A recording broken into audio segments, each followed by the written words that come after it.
옆에 한번 인사하겠습니다. 하나님께서 나를 사랑하시니 나도 당신을 사랑합니다. 시작.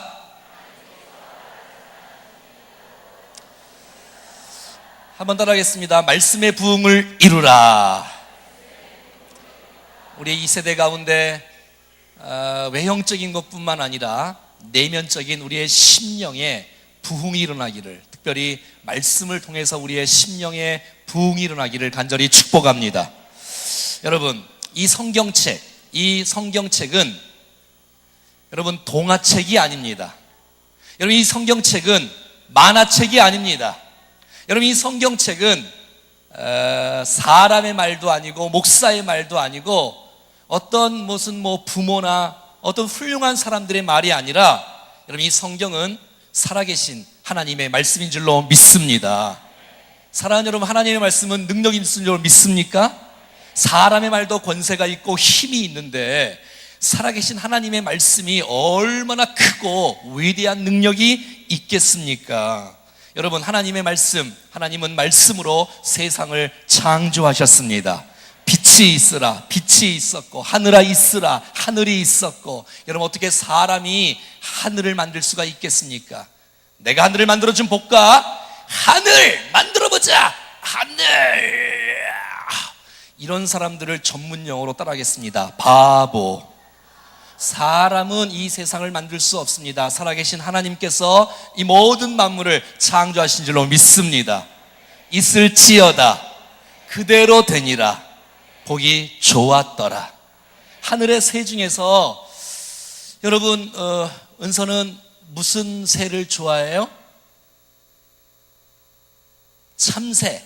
목사님은 특새를 좋아하는데 아무튼 하나님이 아름다운 모든 새를 만드셨어요. 여러분, 우리의 구원도 감정이 아니라 하나님의 말씀으로 구원의 확신을 가질 수 있는 거고요, 우리의 신앙의 성장과 성숙도 하나님의 말씀을 통해서 가질 수가 있는 것입니다. 이 세상에 하나님께서 우리에게 주신 선물 가운데 가장 큰 선물은 예수 그리스도이십니다. 예수 그리스도 다음으로 가장 큰 선물이 무엇인가 제가 고민해 봤더니 하나님의 말씀, 성경이 우리에게 주신 하나님의 축복의 선물이라고 믿습니다. 어떤 우리 많은 성도들이 말씀이 기대가 돼요. 말씀이 너무 좋아요. 이 말씀 없이는 살 수 없어요. 막 그런 고백을 할 때 저는 너무 행복해요. 그렇습니다, 여러분. 하나님의 사람들은 하나님의 말씀 없이는 살 수가 없는 것입니다. 마태복음 4장 4절에 사람이 떡으로만 살 것이 아니요 하나님의 입에서 나오는 모든 말씀으로 살 것이라고 말하고 있는 것입니다. 사랑하는 여러분, 느헤미야를 통해서 예루살렘에 이스라엘 백성들과 함께 예루살렘 성벽을 52일 만에 건축을 했습니다. 그런데 여러분, 오늘 본문에는 이 느헤미야뿐만 아니라 이 에스라를 통해서 이 외형적인 건축 말고 내면적인 건축, 마음의 건축, 마음의 심령의 건축을 에스라를 통해서 건축하는 아름다운 모습이 있는 것을 알 수가 있습니다. 이스라엘 백성에게는 성이 반드시 있어야 됩니다. 하지만 여러분, 예루살렘 성만 있다고 행복이 보장되나요? 그렇지 않아요. 돈으로 침대를 살 수 있지만 잠은 살 수 없고, 멋진 집을 살 수 있지만 행복을 살 수가 없습니다. 시계는 살 줄 몰라도 시간은 살 수가 없습니다. 사랑하는 여러분, 외형적인 것만 다 존재한다고 해도 우리의 인생이 다 된 것이 아니라, 여러분, 내면이 부흥이, 우리의 마음의 부흥이 일어나야 진짜 하나님께서 기뻐하시는 건강한 부흥이라고 믿습니다. 혹시 여러분의 심령 가운데 답답함이 있다면, 여러분의 심령 가운데 외로움이 있다면, 정말 내 마음에 무너진 것이 있다면 다시 하나님의 말씀을 통해서 내면이 부흥이 일어나는 축복의 역사가 오늘 이 시간에 나타날 수 있기를 축복합니다. 느헤미야 8장 1절 말씀에 보니까 이스라엘 백성들이 말이지요, 예루살렘 성에 여러 문들이 있는데 수문 앞 광장에 모여서 에스라 오기를 기대하고 있어요. 에스라, 하나님의 말씀인 율법을 가져오십시오. 난 그 율법을 듣고 싶습니다 라고 그들이 말씀에 대한 사모함을 갖는 것을 보게 되어져요. 느헤미야 시대의 예루살렘 성벽에는 여러 가지 문이 있었습니다. 양문, 동문, 수문, 미문, 샘문, 분문, 옛문, 어문, 골짜기문, 한밑, 간문, 여러 문이 있었는데 수문 앞에 모여서 함께 그들이 하나님의 말씀을 기다리고 있는 모습을 보게 된다는 것이지요. 1절 하반절에 보니까 모세의 율법책을 가져오기를 청하매, 에스라여, 내가 하나님 말씀을 듣고 싶습니다. 하나님의 말씀을 좀 갖고 오십시오 라고 부탁하는 모습을 보게 된다는 것이에요. 이 당시만 해도 이 하나님의 말씀이 너무 소중하기에 각자 개인별로, 가정별로 있지 않았습니다. 한 공동체 속에 한 사본이 있을 정도입니다. 여러분들은 집에 성경책이 2권, 3권, 5권, 저희 집에는 한 10권 넘을 것 같은데 그렇게 많이 있을 거예요. 성경이 가장 많이 팔린 책, 성경책. 가장 많이 안 읽는 책, 성경책. 아유 참. 사랑하는 여러분, 이스라엘 백성들은 심령의 부흥이 일어나기 위해서 말씀을 사모했어요. 말씀을 가까이 했어요. 나는 오늘 여러분들이 하나님의 말씀을 가까이 할 수 있기를 축복합니다. 말씀을 읽고 말씀을 듣고 말씀이 가까이 할 때에 우리의 심령의 부흥이 일어날 줄로 믿습니다. 그래야 이 내면이 부흥하는 거예요. 진짜 부흥은 내면이 부흥해야 진정한 부흥이라고 말씀할 수가 있는 것이지요. 자, 그래서 그들은 이 예루살렘 성벽의 수문 앞에 모였어요. 이렇게 전체가 다 모인 거예요. 꼭 전교인 충정교회 수련회처럼 함께 모였어요. 그리고 여러분들이 말하기를, 우리는 노는 것이 중요하지 않아요. 우리는 먹는 것이 중요하지 않아요. 하나님의 말씀을 들려주세요. 백성들이 심령이 부흥이 나기 위해서 말씀을 사모했다는 거예요. 말씀을 좀 갖고 오세요. 말씀을 좀. 자, 오늘 본문에 보니까 어떻게 말하냐면 이렇게 말하고 있는 거예요. 3절에 나와요. 3절 시작. 수문 앞 광장에서 새벽부터 정오까지, 계속 시작. 남자나 여자가 알아들을 만한 모든 사람 앞에서 읽음에 뭇사람이 그 율법책에 귀를 기울였는데, 자, 그들은 새벽부터 정오까지, 새벽이 5시라면 7시간, 새벽이 6시라면 정오까지 6시간 동안 하나님 말씀을 들었어요.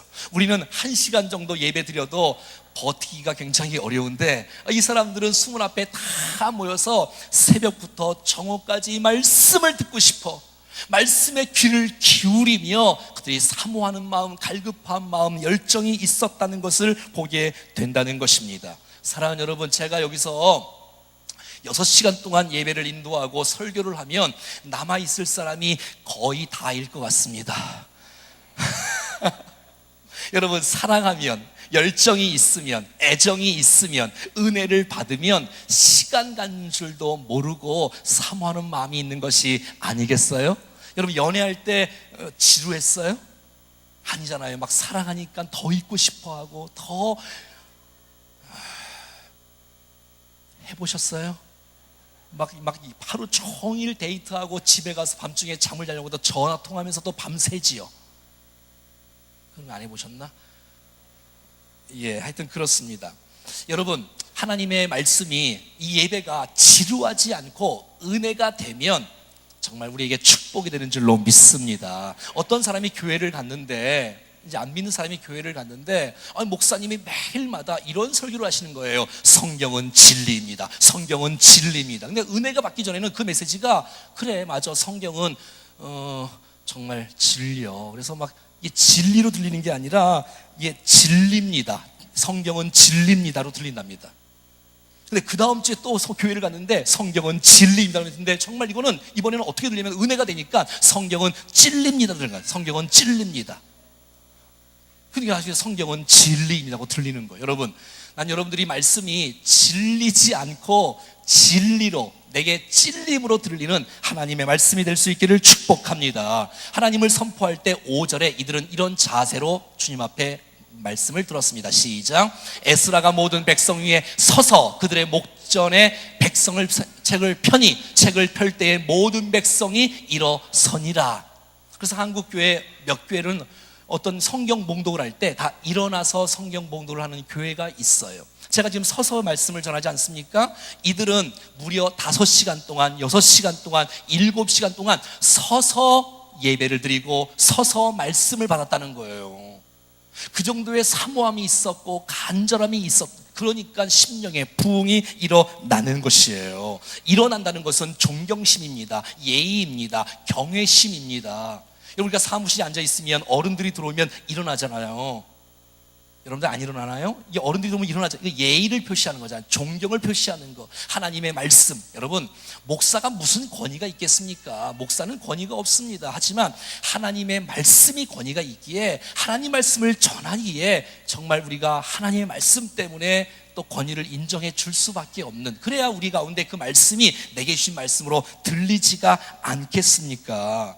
여러분, 시편 119편 131절에는 이렇게 말합니다. 시작. 내가 주의 계명들을 사모함으로 내 입이 열고 헐떡였나이다. 이런 표현을 쓰는 거예요. 얼마나 사모하면, 난 말씀 없이 살 수 없어요.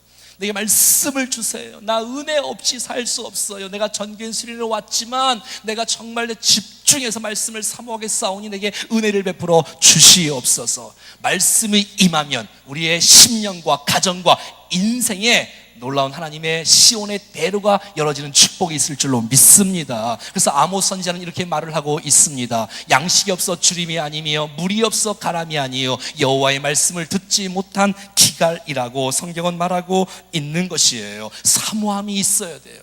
사모함이 있는 사람은 지각하지 않습니다. 간절한 마음이 있는 사람이라면 뒤에 앉지 않습니다. 앞에 앉습니다. 물론 뒤에 앉는 분들이 편하기 때문에 뒤에 앉는 분들이 있어요. 하지만 뒤에 앉는 분들에게 말씀합니다. 마음만은 간절한 마음, 사모하는 마음이 있기를 축복합니다. 그래야 말씀이 들리는 거예요. 은혜가 되는 것이에요.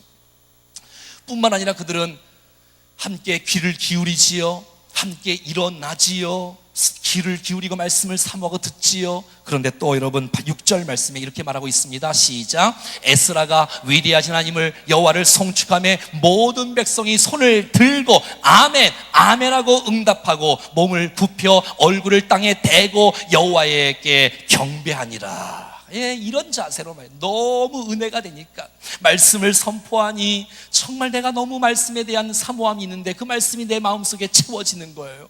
예루살렘 성벽을 통해서 하나님의 능력을 경험하고, 예루살렘 성벽을 통해서 응답을 경험하고, 하나님의 능력을 체험했던 사람들이 더 하나님의 은혜를 사모하고 더 은혜를 갈급한 임재를 경험하는 마음이 있었기에, 여러분, 있었기에 이들은 하나님 말씀이 떨어질 때에 따라하겠습니다. 아멘, 아멘.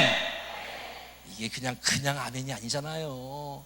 아멘, 아멘 하면서 손을 들고 몸을 굽혀 땅에 대고 여호와께 경배하는 일들이 백성들 가운데 일어나니 말씀의 역사가 심령 가운데 부흥이 일어나는 것이에요.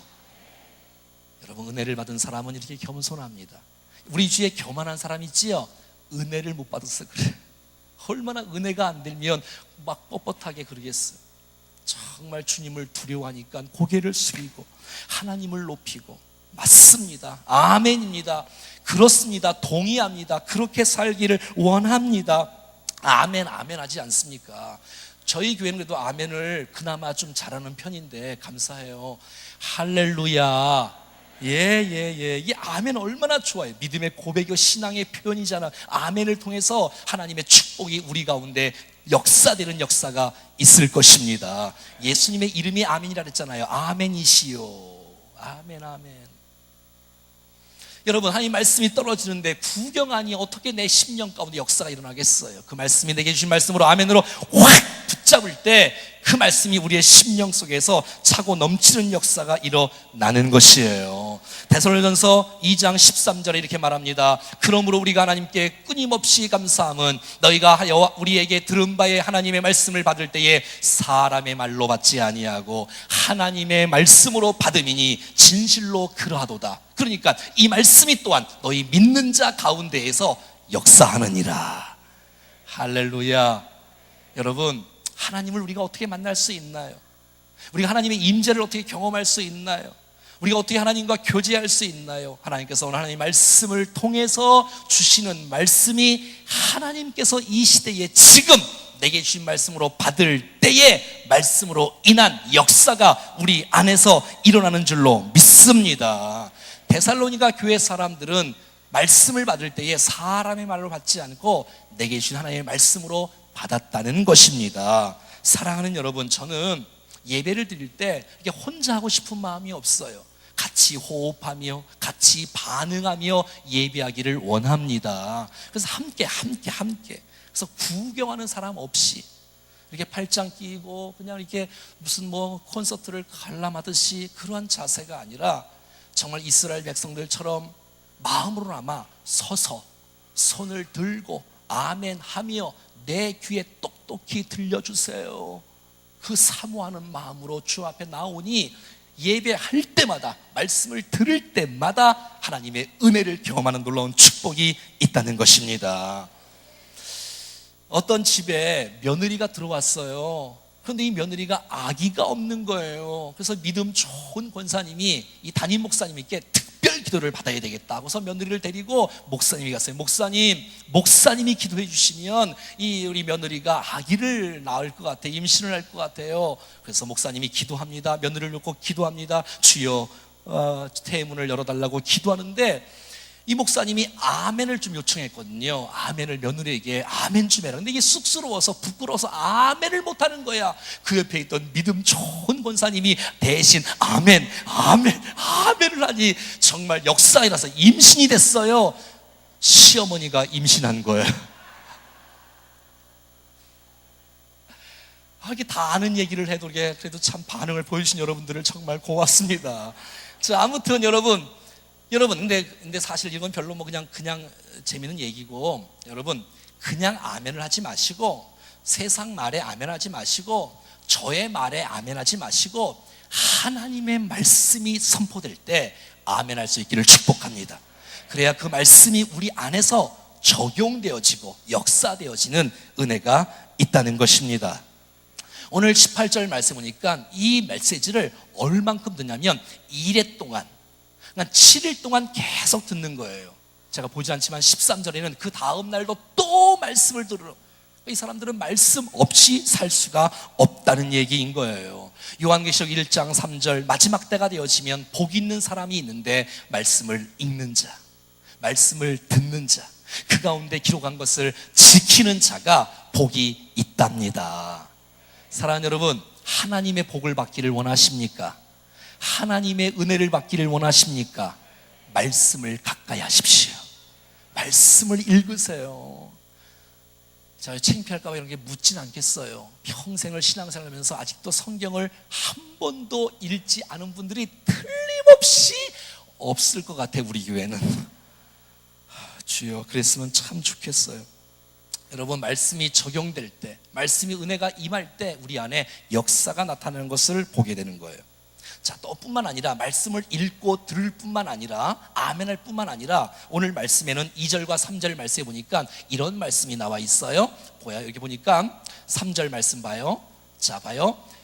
알아들을 만한 자, 7절 율법을 깨닫게 하였는데, 8절 다 깨닫게 하니, 12절 그 읽어준 말이 밝히 알미라. 그러니까 우리는 읽을 뿐만 아니라 들을 뿐만 아니라 말씀을 깨닫는 역사가 있었다는 것이에요. 여러분, 말씀을 깨달아야 돼. 할렐루야. 말씀을 깨닫지 아니하면 정말 너무 아깝잖아요. 성경을 많이 읽는 것도 중요한데 읽으면서 깨달아야 돼. 우리는 깨달은 만큼 붙잡을 수 있고 깨달은 만큼 살 수 있고 깨달아야 은혜가 되고 능력이 되고 변화되고 축복이 되는 줄로 믿습니다. 말씀을 듣는데 여러분, 전혀 알아듣지도 못한 말씀을 앞에서 증거한다 그러면 여러분들도 안타깝고 저도 안타까워요. 여러분, 어려운 설교하기 원치 않아요. 난 여러분들이 알아들을 수 있도록 돕는 것이 목사의 사명이고 책임이고 역할이고 설교자의 역할인 줄로 믿습니다. 알아들어야 돼. 말씀을 알아들어야 돼. 혼자 읽으면 잘 모르는 말씀이 목사님이 설교를 해주고 한 절씩 강해해 주면 깨닫는 은혜가 있어서 그 말씀을 내 말씀으로 확 붙잡고 소화해서 그 말씀이 우리의 삶 가운데 상관없는 말씀이 아니라 능력으로 역사되어지는 말씀이 될 수 있기를 축복합니다. 이 알아들을 만한, 깨닫게 한다는 말이 영어 성경에 understanding이라고 되어 있어요. understanding, 이해한다는 거예요. 깨닫는다는 거예요. 여러분, 우리가 하나님 말씀을 들을 때 깨닫지 않습니까? 목장에서 함께 나눌 때 깨닫지 않습니까? 아니 못 깨달아도 목장에서 나누다 보면 또 그 말씀이 깨달아지는 은혜가 있을 줄로 믿습니다. 그들은 사모했습니다. 말씀을 가져달라고, 말씀을 읽어달라고, 귀를 기울이겠다고 서서 하루 종일 손들고 아멘 아멘 하면서 계속해서 말씀에 사모함이 있었기에 그들의 심령 속에 영적인 부흥이 일어나는 것을 보게 된다는 것입니다. 저는 주제 설교나 저는 제목 설교를 별로 좋아하지 않습니다. 하나님 말씀을 보면서 첫째, 둘째, 여기서 찾고 그런 걸 원치 않아요. 본문을 읽었으면 설교자의 의도가 아닌 하나님의 본문을 기록한 의도를 관찰하고 해석하고 적용하는 이 3대의 이 흐름으로 설교하기를 원하는 거예요. 큐티식 설교, 본문 설교. 제가 새벽에도 수요에도 금요일도 주일에도 계속해서 본문 설교를 하기 때문에 난 여러분들이 이곳에 와서 오늘 말씀을 본문을 읽었으면 그 본문 안에서 주시는 하나님의 음성을 꼭 들을 수 있기를 축복합니다.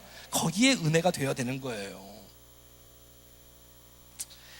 그렇습니다. 여러분, 깨닫는 것이 얼마나 중요할까요? 사람은 깨닫는 만큼 살 수 있기 때문에. 그래서 마태복음 13장 23절 말씀에는 이렇게 말하고 있지 않습니까? 마태복음 보면 나와 있지요. 좋은 땅에 뿌려졌다는 것은 말씀을 듣고 깨닫는 자니 결실하여 어떤 것은 100배의 결실을 맺는 거예요. 그런데 좋은 땅이 되지 못하면 열매를 맺을 수가 없는 거예요. 좋은 옥토밭이 되어야 말씀을 들었으면 깨달으니 그 깨달은 말씀이 삶 가운데 100배의 결실을 맺을 수 있다는 것이에요. 사랑하는 여러분, 난 여러분이 말씀을 깨달을 수 있도록 최선을 다해 준비하고 최선을 다해 전할 책임이 있는 사람이에요. 여러분, 매일마다 기도해 주셔서 여러분들이 정말 하나님 말씀을 들을 때 깨닫는 역사, 은혜의 역사가 있기를 간절히 축복합니다. 뿐만 아니라 이 백성들은 하나님 말씀을 깨달으니까 어떤 반응이 있냐면 9절 말씀이네요. 9절 시작. 9절 시작. 백성이 율법의 말씀을 듣고 다 우는지라. 울었다는 거예요. 성령께서 말씀을 들을 때 내 마음을 터치하시니까, 내 죄가 생각나니까, 내 연약함이 깨달아지고 내 부족함이 깨달아지고 내가 이거밖에 안 되나, 하나님의 말씀을 통해서 교훈받을 뿐만 아니라 책망도 받고 내가 저 앞에 통곡을 하고 통에 자복하는 역사가 일어났다는 거예요. 저희 교회는 예배 끝나고 나면 많은 분들이 아니 목사님 왜 나를 자꾸 울려요? 내가 무슨 왜 울리나요? 여러분, 눈물을 훔치는 분들, 안타까워 자신을 주님 앞에 바로 서고자 애쓰는 사람들을 바라보면서 얼마나 감사한지. 사랑하는 여러분, 여러분의 심령 안에 영적인 말씀의 부흥이 임하기를 원하십니까? 말씀을 듣고 사모하며 듣고 말씀이 깨달아짐으로 말미암아 여러분의 심령 속에 은혜가 임하기를 원합니다. 눈물이 다는 않으지만 이게 부딪힌다는 거잖아요. 구경하는 사람은 울지 않습니다. 말씀이 내 말씀이야. 내가 그렇게 살지 못했어. 여러분의 눈은 어떻게 촉촉합니까? 사막처럼 삭막합니까? 우리 성령님께서 여러분의 마음에 눈물의 샘을 만져주시기를 축복합니다. 하나님, 내가 주님을 만나기를 원합니다. 은혜를 경험하기를 원합니다. 근데 여러분, 이 사람들은 울지만 않았습니다. 도리어 기뻐했다라고 성경은 말해주고 있는 것이에요. 12절 시작. 모든 백성이 곧 가서 먹고 마시며 나누어 주고 크게 즐거워했다는 거예요. 13절도 나와 있나요? 10절인가요? 10절. 여기도 보니까 내가 근심하지 말라 그랬더니 근심하지 않게 되어지고 내가 여호와로 인하여 기뻐하는 것이 너희의 힘이다 라고 말하는 거예요. 사랑하는 여러분, 오늘 말씀을 듣다 보니 내 죄가 생각나서 우는 역사가 있을 뿐만 아니라 하나님과 교제하고 하나님과 동행하고 은혜가 경험되어지니 완전히 심령이 회복되어져서 함께 기뻐하며 감격하며 즐거워하며 환희로 주님 앞에 영광을 돌리는 아름다운 생애가 된다는 것이에요. 여러분, 여러분이 힘으로 삼고 있는 것이 무엇입니까? 난 여호와를 기뻐하는 것이 여러분의 힘이 되기를 축복합니다. 돈이 나의 힘이 아니고, 권력이 나의 힘이 아니고, 미모가 나의 힘이 아니고, 건물이 나의 힘이 아니라 여호와를 기뻐하는 것, 하나님 때문에 즐거워하는 것, 하나님 때문에 기뻐하는 것이 여러분의 힘으로 삼고 살아갈 수 있기를 축복합니다. 할렐루야. 그리고 여러분 11절과 12절에는 근심하지 말라는 메시지 앞에 정말 저들은 근심을 벗어버리고 기쁨으로 회복하는 거예요. 그러니까 말씀이 들리니까 은혜가 경험되어지니 그것을 준행하고 내 가치가 바뀌고 삶이 바뀌는 역사가 일어난다는 것이에요. 여러분 말씀을 들으시면서 오늘 말씀 참 좋구나, 참 좋구나, 이 정도 갖고 안 됩니다. 내가 그 말씀대로 살려고 하는 몸부림이 있을 때에 우리 안에 말씀의 부흥이 일어나는 줄로 믿습니다. 사랑하는 여러분, 마지막 결론으로 에스라 7장 10절 말씀에 에스라의 비전이 있었어요. 이 에스라의 기도의 제목이 있었어요. 이 에스라의 소원이 있었어요. 같이 읽겠습니다. 시작. 에스라가 여호와의 율법을 연구하여 준행하며 율법, 율례와 규례를 이스라엘에게 가르치기로 결심하였더라. 여기 동사가 3개 나오지 않습니까? 연구하고 준행하고 가르치고. 여러분 이 느헤미야는 자기가 이 학사 에스라거든요. 이 학사란 사람은 말씀에 능통한 사람이에요. 말씀을 베껴 쓰는 사람이고, 말씀을 관리하는 사람이고, 말씀을 준비하는 사람이고, 그래서 말씀에 능통하여서 말씀을 가르치는 사람이 학사 에스라, 제사장 겸 말이지요. 근데 이 사람은요 소원이 있었어요. 꿈이었어요. 무슨 말이냐면 마음속에 내가 하나님 말씀을 통해서 교제하고 은혜가 됐던 이 놀라운 메시지가 내 이 말씀을 내가 먼저 지키겠다, 그리고 내 말씀을 내가 가르치고 싶다, 그래서 내가 받았던 이 말씀의 축복이 백성들에게 임하기를 원한다라는 이 강력한 소원이 있었는데 그대로 이루어진 역사가 나타났다는 것이에요. 무슨 말이냐면 이 학사 에스라의 한 사람을 통해서 민족이 말씀을 통해서 회복되는 역사가 일어났다는 것입니다. 한 사람을 통해서 공동체가 회복되고, 말씀으로 한 사람을 통해서 교회가 말씀으로 부흥이 일어나고, 이 도시가 말씀을 통해서 회복되는 역사가 일어난다는 것이에요. 말씀을 사모하십시오. 말씀을 붙잡으십시오. 다시 한번 말씀을 붙잡고자 도전하십시오. 읽고 듣고 하는 일에 최선을 다하고 깨닫고 지키는 일에 최선을 다하여 우리의 심령 안에 영적인 부흥이 일어날 수 있기를 축복합니다. 사랑하는 여러분, 말씀을 듣기 위해서 어떻게 해야 될까요? 여러분 말씀을 깨닫게 하기 위해서 어떻게 해야 될까요? 여러분 정말 내가 삶에 변화되기 위해서 어떻게 해야 될까요? 그것은 말씀을 가르치는 여러분의 정말 아름다운 우리의 교회, 충정교회 예배 시간에 좀 더 여러분들이 열정을 갖고 사오는 마음으로 참석하신다면 말씀이 들리기 시작하실 거고, 그 말씀이 우리의 심령의 부흥으로, 가정의 부흥으로, 아멘, 직장의 부흥으로, 도시의 부흥으로 나타나는 놀라운 역사가 있어질 줄로 믿습니다. 말씀의 능력이 여러분의 인생 가운데 100배의 결실을 맺을 수 있기를 축복합니다. 할렐루야! 할렐루야!